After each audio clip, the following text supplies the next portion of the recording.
and I had made one call and it was through. Then he was playing, so it's like, first we get into a fight. He didn't like how that went, so he sent his grown ass stepdad to where I'm staying at with my mama with a gun. So I'm in there. I ain't even had no gun with me, but I'm so mad. Like, okay, if they don't do nothing when they leave, I know where to go get a gun from. So that's what I did. I went to go got a gun, and I came. They ain't answered the door, so I just shot that shit up.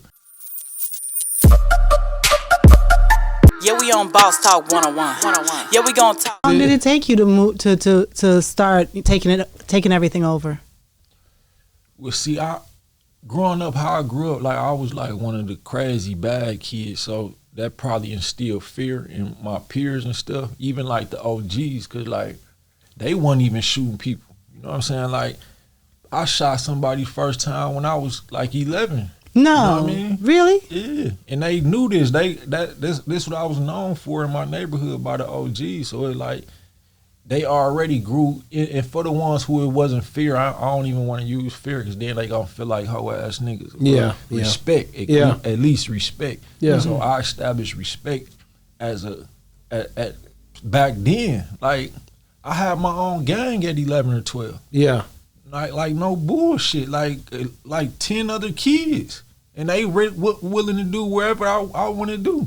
Wow. So growing up like that, it's like, by the time I got 15, 16, like I was a boss in the hood. Yes, sir. Wow. Yes, sir. But what's so crazy, bro, like God is my witness. I don't glorify that shit. Like I look at it now, like the dope game is a childish hustle for me because I was doing that shit when I was a child. That's right. Mm-hmm. So for me to look at it like I don't want to say I'm a street nigga because that'll sound like I'm still doing shit, but when you come from that, like all your friends mostly is still street niggas. Most people still involved, so it's so easy to get tempted. You know, I could go, bro, just give me a brick and I could start there. Yeah. But it's like no, I was doing that shit and getting locked when up since I was a kid. Like I gotta do something different. Yeah, and you got kids now. So when you think about just 11 years old, where did you get? What was your choice? What you have 38? Was you a 380 baby? What did you? What kind of weapon did you have? That's crazy because I swear to God I had a 38 back then. That's what that age, man. How did you know that? No, because that's what we had. I'm just go by time limits and age, and that's the feel of the gun. Because I had 380s, I had 38s. You know what I'm saying? Yeah. I bought 9s, but it wasn't as frequent. We were the Uzi kids back when I was a kid. You get a Uzi or a Mac 10. Mm-hmm. You know what I mean? And so basically, when you had it, it was for you. Basically, because of your job, because of you having the bread too, right? Because you having bread, you got to have protection. Yeah. And you set up like this at 11, 12, 13, you want to make sure you nobody don't try you, right? It was crazy though. I used to collect guns though, so I actually had an AR-15 back then too. You had an AR-15? That's probably why another reason why I could see why people probably would be afraid, because it's like we already know this little nigga done shot somebody. Now he got that big ass gun, and then he just be walking around the hood with it sometimes, like. You know what I mean? So, but yeah, it was like... That's good stuff, man, because I know the hood boys, man. What year was that, if you don't mind me asking? Bro, this was in the 90s. I'm that's 38 it. now. Yeah, that was in the 90s. Yeah. The late 90s. Yeah, late 90s. Wow. So 99, I was 13, so 11... 87, well, 97, 96, yeah. But looking back, okay, I know you said that you had to go through what you had to go through to make you into the person that you are today. But looking back on your life, do you see where you could have made other choices and still excel into a great person? No, I probably could have, but I think that this is the path that God wanted me to go come on, man. Because like God want to reach out to people who come from that lifestyle, and like who better to do it than me or him or Pimpin' Ken. That's you know what real. I'm saying? Like we been through it, so even if we not into it now, we understand, you know what I mean? So I think God wanted me to go through that, because if I didn't go through that, I wouldn't have been able to write the books I wrote. I wouldn't be as eloquent as I am, because during that time, like Pimpin' Ken, like he told you earlier, like some of them bids, like I was able to call him. He was there. You know what I mean? That's dope. And it'd be like people would look at Pimpin' Ken as a pimp because that's how he branded, I guess.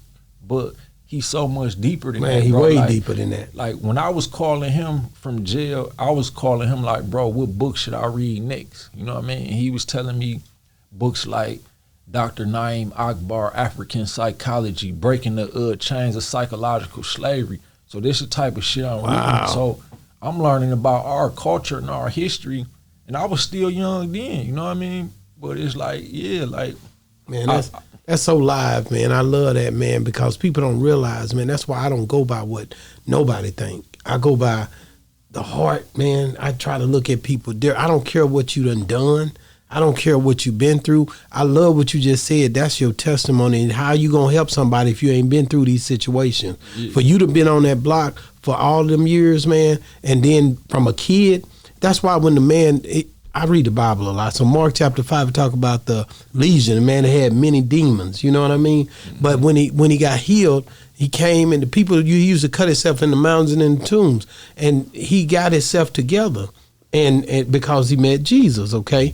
And when he got himself together, everybody, he wanted to go with Jesus. But Jesus said, nah, you can't go with me. He wanted him to stay in the Decapolis, which was the 10 surrounding cities. And he did that for a reason, to be an example to everybody, for people to see the power of God, man. And that's so dope, bruh. And that's why people can't really just judge books by the cover, because you never know what you're dealing with, man. So I don't go by what people think about, man.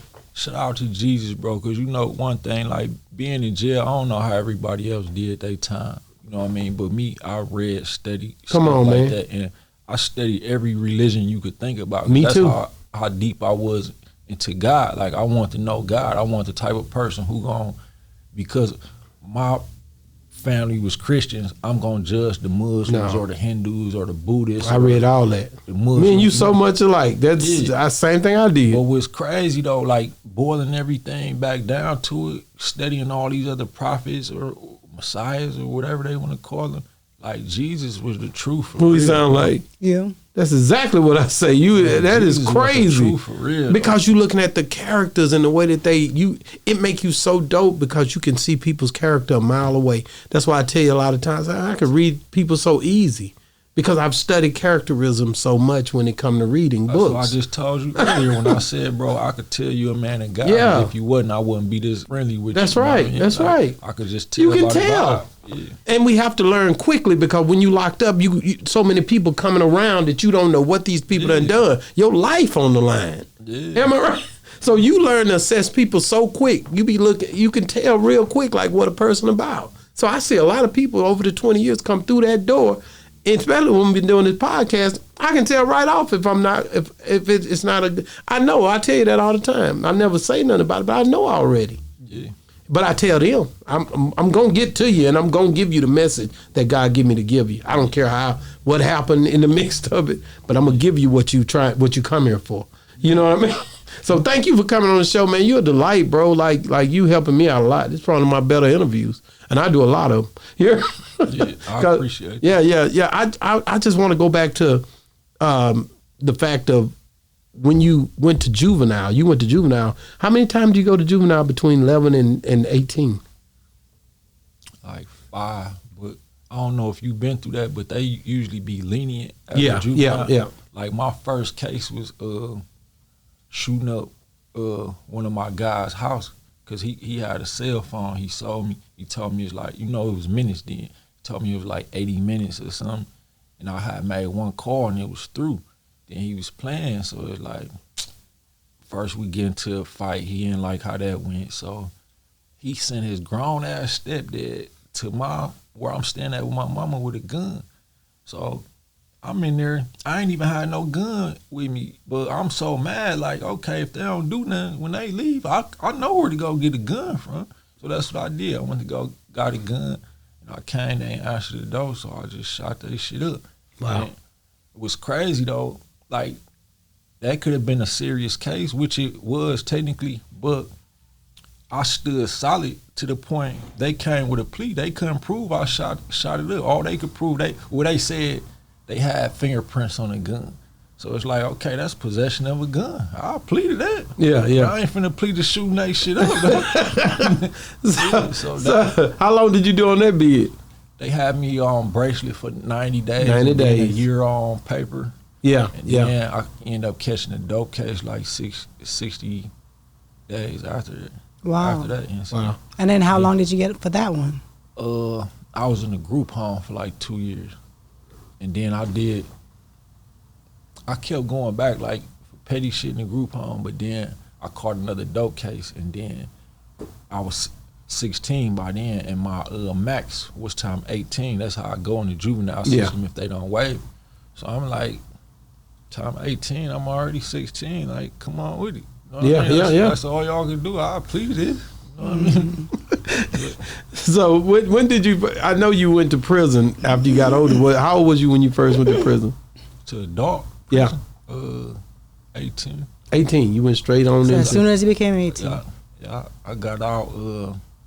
I actually got out like a month before my 18th birthday, and then like 6 months after I was out, while I was 18, I caught another dope. Got a reputation. And then I did 3 years that time. What's the difference to you between when you went to juvie compared to adult prison?